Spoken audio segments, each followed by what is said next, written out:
Assalamualaikum warahmatullahi wabarakatuh. Perkenalkan, nama saya Rajul Anwar, Prodi Komunikasi dan Penyiaran Islam.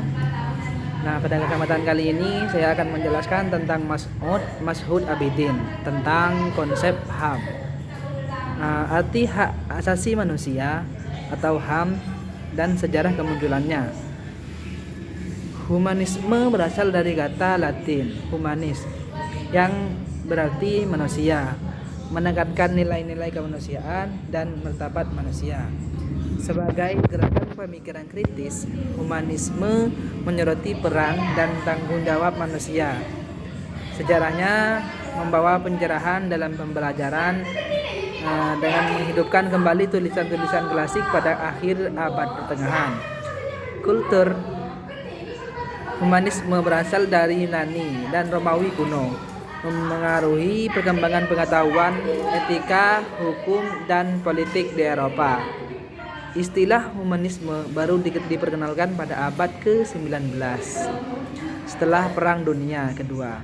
Pendiri PBB menyadari bahwa penjagaan perang memerlukan perlindungan hak asasi manusia. Meskipun piagam awal PBB mencakup hak asasi manusia, penerapannya sulit karena kekhawatiran akan kedaulatan negara. Oleh karena itu, dibentuklah Komisi Hak Asasi Manusia untuk menyusun pernyataan internasional tentang hak asasi manusia.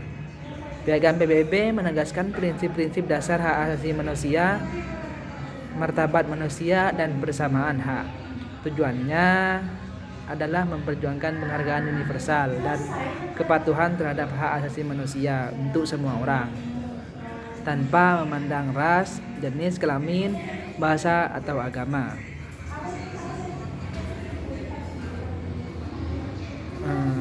Hak asasi manusia yang dipahami dalam dokumen abad ke-20 seperti Deklarasi Universal memiliki ciri-ciri menonjol sebagai berikut. 1.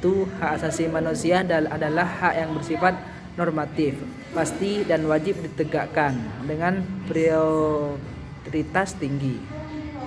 Dan yang kedua yaitu hak-hak ini bersifat universal, dimiliki oleh setiap manusia hanya karena mereka adalah manusia, tanpa memandang karakteristik seperti ras, jenis kelamin, agama, status sosial, dan kewarganegaraan, dan dapat diterapkan secara global. Kepatuhan terhadap hak-hak ini dianggap sebagai perhatian dan aksi internasional yang sah.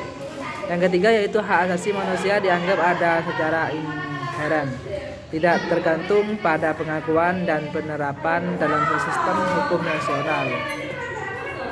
Yang keempat yaitu hak asasi manusia adalah norma-norma yang penting yang meskipun tidak absolut dan tanpa pengecualian memiliki kedudukan kuat dalam berbenturan dengan norma-norma nasional yang bertentangan dan dapat membenarkan aksi internasional demi hak asasi manusia.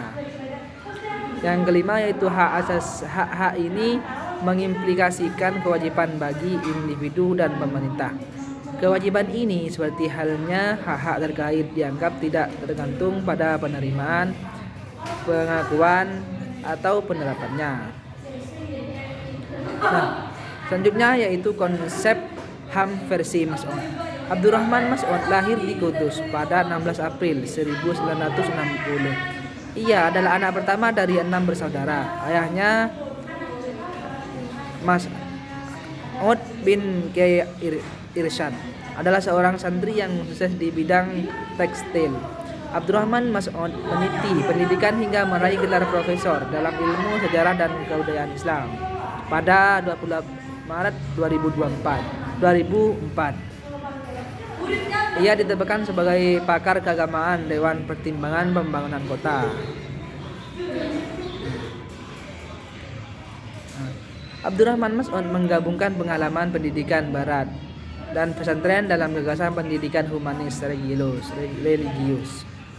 Nah, yang selanjutnya yaitu konsep HAM versi Mas'ud. Dalam bukunya International Human Rights and Islamic Law, Mas'ud